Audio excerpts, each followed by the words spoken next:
तो BEd third semester के जो थर्ड पेपर है उसकी चर्चा हो रही है। तो इसमें एक टॉपिक और आ जाता है, उसमें क्या है कि पाठ्यचर्या को प्रभावित करने वाले कौन से कारक हैं, कौन से फैक्टर्स हैं।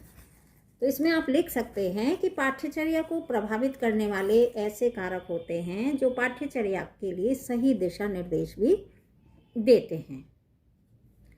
नंबर 1 पे जैसे सामाजिक परिवर्तन है, पाठ्यचर्या निर्माण समिति है, परीक्षा प्रणाली है, शिक्षा प्रणाली है, राष्ट्रीय शिक्षा नीति है, शासकीय नीतियां हैं, आर्थिक परिवर्तन है, आधुनिक विचारधारा है, ये आप इसमें बता सकते हो।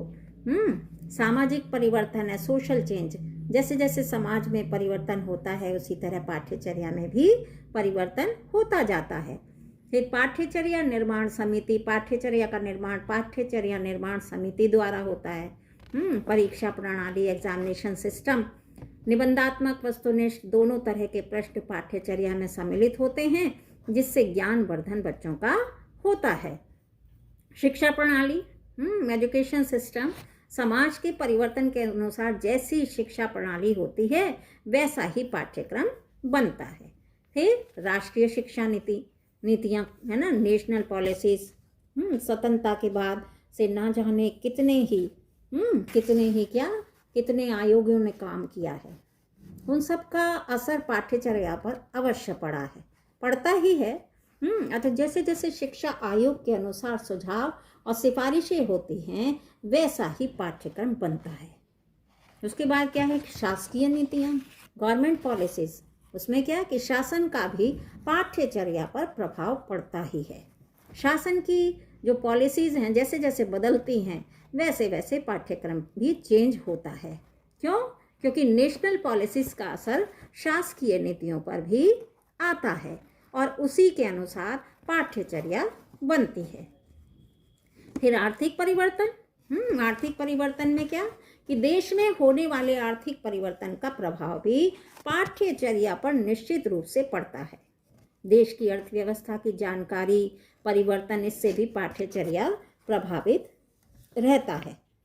फिर आधुनिक विचारधारा का प्रभाव, आज आधुनिक युग में परिवर्तन ये है कि महिला सशक्तिकरण व टेक्नोलॉजी का युग है, जिसका सीधा प्रभाव पाठ्यचर्या पर बहुत ज़्यादा है। उसके बाद क्या है कि प्रचलित है ना, एक और है इसमें टॉपिक कि प्रचलित पाठ्यचर्या के मुद्दे और समस्याएं। तो इसमें क्या, इसमें लिख सकते हो कि जैसे पाठ्यचर्या नीतियाँ, करिकुलम पॉलिसीज़ हैं, पाठ्यचर्या योजनाएं हैं, करिकुलम प्लानिंग है, ग्रामीण क्षेत्र में पाठ्यचर्या है, करिकुलम इन विलेजेस एरिया, पाठ्यचर्या का विकास है, डेवलपमेंट ऑफ करिकुलम। तो पाठ्यचर्या नीति के बारे में आप इसमें बता सकते हैं कि पाठ्यचर्या नीतियाँ क्या कि जब कॉलेज और स्कूल में पहुँचें तब शिक्षक प्राचार्यों का ये दायित्व होना चाहिए कि उसका क्या लक्ष्य है, ये छात्रों तक आप लोग जरूर पहुँचाएँ, ये टीचर्स का दायित्व है। फिर ग्रामीण क्षेत्र में पाठ्यचर्या योजना, ग्रामीण क्षेत्रों में गुणात्मक शिक्षा देने के लिए बहुत प्रयास किए जा रहे हैं, जिसमें वर्ग जाति है, लिंग आदि से ऊपर उठकर शिक्षा के अवसरों को उपलब्ध कराया जा रहा है। तो पाठ्यचर्या का फिर क्या, पाठ्यचर्या योजना है, इसमें क्या है करिकुलम प्लानिंग होनी चाहिए। तो पाठ्यचर्या के 2 भाग हैं जिसमें योजना और क्रियान्वयन। पाठ्यचर्या की योजना क्रियान्वयन में और सुधार की आवश्यकता है। फिर पाठ्यचर्या का विकास, अधिक से अधिक शिक्षक प्रशिक्षण केंद्र खोले जा रहे हैं जिससे पाठ्यचर्या का विकास होगा ही। और पाठ्यचर्या की समस्या के बारे में क्या कि इसे भी आप देख लीजिए, जो प्रॉब्लम्स हैं करिकुलम की जो प्रॉब्लम्स हैं वो भी हैं क्या कि सामाजिक परिवर्तन। तो समाज के परिवर्तन के साथ परिवर्तन नहीं होता तो ये एक प्रॉब्लम हो जाती है। संकुचित स्वरूप है, कभी कभी बच्चे की रुचियों के अनुसार पाठ्यचर्या नहीं होता। लोकतंत्र की अवहेलना, मूल्य और आदर्शों का ज्ञान न होना, शैक्षिक पद्धतियों में बराबर सुधार न होना, ये भी एक बहुत बड़ी समस्या हो जाती है। व्यवहारिकता की अवहेलना, पुस्तकीय ज्ञान को प्राथमिकता व्यवहारिक ज्ञान की अवहेलना, ये भी एक समस्या है। परीक्षा का महत्व, परीक्षा में उत्तीर्ण होना है, अतः परीक्षा का महत्व। फिर अध्यात्म की कमी है, पश्चिमी सभ्यता से पाठ्यचर्या प्रभावित हो, ये भी एक बहुत बड़ी प्रॉब्लम है। विषयों की अधिकता, इतने विषय हैं कि बच्चा केवल परीक्षा उत्तीर्ण करने के उद्देश्य से ही पढ़ता है। चारित्रिक शिक्षा का अभाव, आदर्श मूल्यों की जो बहुत ज़रूरी है आजकल, मॉरल वैल्यूज़, उसकी कमी होती है पाठ्यचर्या में। तो आदर्श मूल्यों की पाठ्यचर्या में अवहेलना, जिससे बच्चा जो है अनुशासनहीन बनता है, तो ये भी एक बहुत बड़ी समस्या है। तो पाठ्यचर्या में सुधार हेतु कुछ सुझाव आप दे सकते हैं, सजेशंस।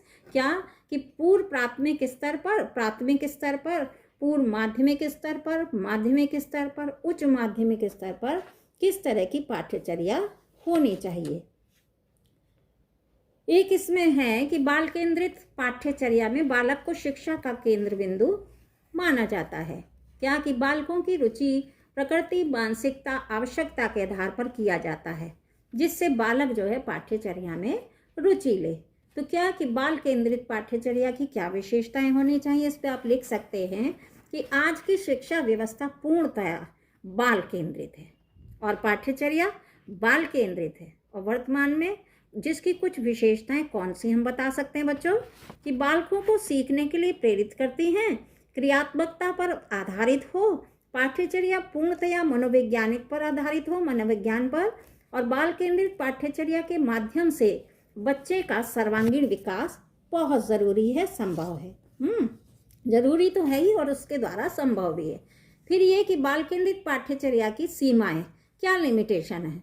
तो बाल केंद्रित पाठ्यचर्या का निर्धारण करना बहुत कठिन होता है, क्योंकि बच्चों की रुचियों में परिवर्तन होता रहता है। इसमें अत्यधिक समय और धन की आवश्यकता होती है। बाल मनोविज्ञान को समझने वाले शिक्षकों का प्राय अभाव रहता है। उच्च स्तरीय स्तर पर बाल केंद्रित पाठ्यचर्या अनुपयोगी होता है।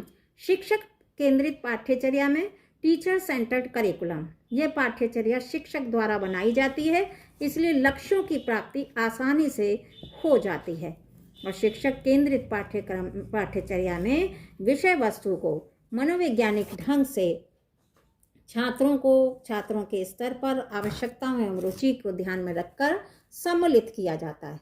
और शिक्षक केंद्रित पाठ्यचर्या में, शिक्षक केंद्रीय पाठ्यचर्या से शिक्षक कक्षा में पाठ्य वस्तु पढ़ाने में सहज महसूस करता है। इससे लोकतांत्रिक प्रवृत्ति का विकास होता है, शिक्षकों के बीच सहभागिता की भावना का विकास होता है। और शिक्षक केंद्रीय पाठ्यचर्या की कुछ सीमाएं भी हैं, एक दो, जैसे क्या कि कठोर प्रशासन, योजना और प्रबंधन के कारण बाधा उत्पन्न होती है और संसाधनों का अभाव रहता है। और मूल्यांकन में, परीक्षा प्रणाली में कठोर परिवर्तन की भी आवश्यकता है। तो ये इसकी लिमिटेशन बताई हैं, ये इसकी सीमाएं बताई हैं।